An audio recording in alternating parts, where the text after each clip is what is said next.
Rampur bar association के सभी senior और इस बार के आपके द्वारा बनाए गए बहुत मजबूत अध्यक्ष सतनाम सिंह मट्टू जी और महासचिव कौशलेंद्र जी और दूसरी बार के अध्यक्ष सिराज भाई और सचिव दिनेश सिंह सोलंकी, मेरे सभी साथियों, मैं आपकी दुख की घड़ी में शामिल होने के लिए आया हूँ।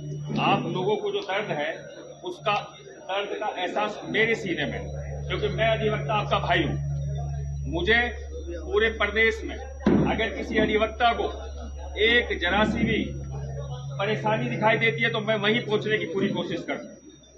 मेरा नाम सरताज आलम गाजी है, मैं मेरठ का रहने वाला हूँ और मैं 20 साल से प्रैक्टिस में।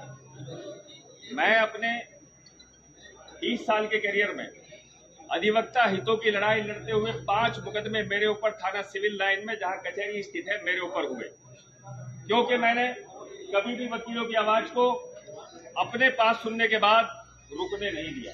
मेरठ में 2008 में एक वकील साहब की हत्या हो गई, सतवीर सिंह हत्याकांड। सबसे पहले हम उनकी अर्थी को लेकर वहां पहुंचे एसएसपी के गेट पर।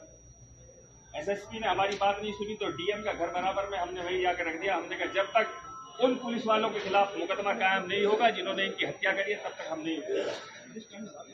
2 घंटे बाद एफआईआर कायम हुई और हम लोग फिर उस मुकदमे के एफआईआर लेने के बाद में क्रिमिनेशन हुआ।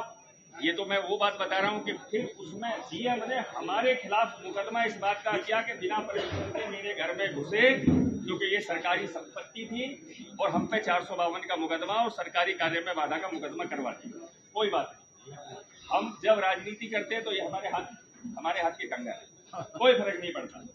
मैं एक मुकदमे में एक रात जेल भी रखाया, वो भी एक वकील साहब का मामला था। सदर थाने में एक दरोगा ने थप्पड़ मार दिया था, हमारी वहीं बेगमपुर पे लड़ाई हो गई, हम मुकदमे के लिए धरने बैठ गए, उन्होंने हमें पकड़ लिया। अल्टीमेटली हुआ कि उन्होंने हमें रात में रिमांड बनवा के भिजवा दिया। अगले दिन कचहरी बंद हुई, लेकिन वो लड़ाई हमने कभी जो है अपने साथियों की बंद नहीं करी। ये मैं अपना दर्द बता रहा हूँ, ये नहीं कोई अपनी उपलब्धि बता रहा हूँ। कभी समझोगे उपलब्धि नहीं, सही है, बिल्कुल बताना चाहिए। आज आप लोगों के बीच में आया हूँ, क्यों आया हूँ? क्योंकि मेरे सीनियर साथी जब इसमें कभी आके उन्होंने वकालत शुरू करी होगी तो जूनियरों को लगता होगा कि मेरे सीनियर साथी का फला बसता है, मेरे फला सीनियर का फला बसता है।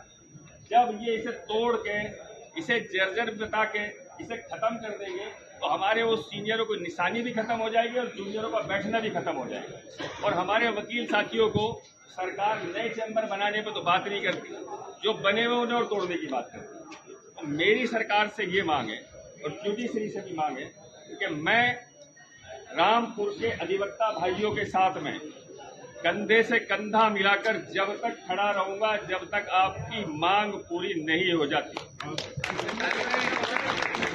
दूसरे नंबर पे ये दुख का विषय है कि हमारी वकील जाति, हमारी जो वकील जाति है वो ऐसी है कि जब अगर व्यापार संघ कोई धरना या व्यापार संघ कोई बंदी का आह्वान करे तो अपनी दुकान का शटर लगाएगा और जब जाके जो है वो धरने में बैठेगा। ये हमारी जाति ऐसी है कि हम पहले बस्ता खोलते हैं फिर धरने में जाते हैं, क्योंकि हमारा काम बस्ते से ही चलता है। हमारी पहचान अपने क्लाइंट्स है। अगर हम वकालत नहीं करेंगे, हम लोगों के भले के लिए, हम अपनी लड़ाई नहीं लड़ रहे हैं। यहाँ भी हम बैठ के दूसरों का ही काम करने के लिए आते हैं। ये तो हमारी मजबूरी है कि कुदरत ने हमारी रोजी रोटी उनकी मेहनत की कमाई में लिखी हुई है, क्योंकि हम खुद मेहनत करते हैं उनको बचाने के लिए। सारी रात पढ़ते हैं दूसरे को बचाने के लिए, सारे दिन मेहनत करते हैं, अपने परिवार को नहीं देखते। हमारा परिवार क्या है? 10 से 5 वकालत, 10 से 5 कचहरी, 10 से 5 बार, यही हमारी जो है परिवार है। घर जाते हैं सिर्फ सोने के लिए, कपड़े चेंज करने के लिए, खा पी कर नहीं आते। तो मेरी रामपुर के लोगों का मेरे पे कर्जा है। वो क्या कर्जा मैं बताना चाहता हूँ। मैं 2018 में बार काउंसिल का चुनाव लड़ा था, तो मुझे यहाँ से 52 वोट मिली थी, जिसका कर्जा मेरे ऊपर है, जो हमेशा मानता हूँ। आप लोगों का वो प्यार है जो आपने मुझे दिया था। मैं पहले भी आना चाहता था, लेकिन बार काउंसिल का मैं लेटर पढ़ के रुक गया था कि उन्होंने आपको एक आश्वासन दे दिया था कोरा कोरा। अच्छा। कारण क्या है कि बार काउंसिल में ऐसे लोग बैठ गए हैं, रिकॉर्ड कर लेना भाई, मैं सीधी बात कह रहा हूँ। हमने ही उनको चुन के भेजा है जो वहां नाकाम साबित हुए। हमने ही उनको चुन के भेजा जो नाकाम साबित हुए। चुन लिए होते काम वाले तो आपके काम हो गए होते। ताली मत बजाइए। मेरी तो आपसे बस एक ही गुजारिश है कि बार एसोसिएशन में बार काउंसिल से कमजोर कोई भी ताकत नहीं है। बार एसोसिएशन की वजह से बार काउंसिल वजूद में है। आपकी ताकत बार काउंसिल से ज्यादा है। आप लोग जब तक मजबूत हो तो बार काउंसिल का वजूद है। अगर बार एसोसिएशन नहीं है तो बार काउंसिल में कुछ नहीं है। तो आप लोग अपने आप में मजबूत हो और पूरा उत्तर प्रदेश आपके साथ है। मैं मेरठ से चल के आया हूँ क्योंकि मैं प्रदेश में सब जगह जाता हूँ। हर वकील के सीने में आपका दर्द है और सब लोग आपके साथ हैं। हो सकता है ये 25 ना हो, लेकिन 3.25 लाख वकील आपके साथ हैं। आप डरना मत। जब तक आपको इस न्याय की मांग में कोई आहुति नहीं देनी पड़े तो सबसे पहले सरताज आलम आहुति दे।